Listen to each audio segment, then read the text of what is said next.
মেসির পারফরম্যান্স দেখে কখনোই বোঝার উপায় নেই ৩৯ বছর বয়স তার। ২০২৬ বিশ্বকাপ তার ক্যারিয়ারের ষষ্ঠ বিশ্বকাপ। অথচ এই বিশ্বকাপেও অসাধারণ পারফরম্যান্স করেই যাচ্ছেন মেসি। প্রায় ২০ বছর ধরে এভাবে ফিটনেস আর পারফরম্যান্স ধরে রাখা যে কোনো ফুটবলারের জন্য স্বপ্নের মতো। আর সেই স্বপ্নটাই বাস্তবে রূপ দিয়েছেন লিও। ফুটবল বিশ্বকাপের চলমান আসরের সেমিফাইনালে ইংল্যান্ডের বিপক্ষে আর্জেন্টিনার ২-১ গোলের জয়ের দিন গোল করতে না পারলেও আর্জেন্টিনার ২ গোলেই অ্যাসিস্ট করেছেন লিওনেল মেসি। মেসির অ্যাসিস্ট থেকে গোল করেছেন এনজো ফার্নান্দেজ ও লাউতারো মার্টিনেজ।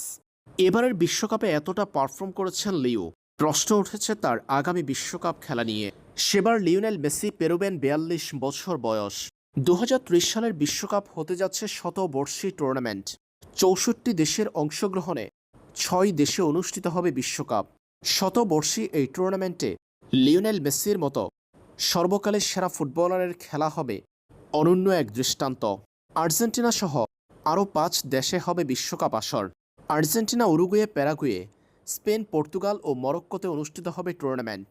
সেই বিশ্বকাপে মেসি খেলবেন কিনা সেটার উত্তর এবার নিজেই দিয়েছেন মেসি। বিশ্বকাপের আগামী আসরে খেলা প্রসঙ্গে মেসি বলেন, আমি ফুটবল খেলতে ভালোবাসি, এটাই আমার ভালো লাগার জায়গা। আর যতদিন আমি সুস্থ থাকব, শারীরিকভাবে ফিট বোধ করব, খেলাটা উপভোগ করব, ততদিন আমি খেলে যাব। তবে পরের বিশ্বকাপটা যেন অনেক দূরের ব্যাপার বলে মনে হচ্ছে। যতদিন ফিট থাকবেন ততদিনই ফুটবল খেলে যাবেন, এমনটা জানিয়ে দিয়েছেন মেসি। শতবর্ষী বিশ্বকাপে আর্জেন্টিনার মাটিতে দেখা যেতে পারে লিওকে।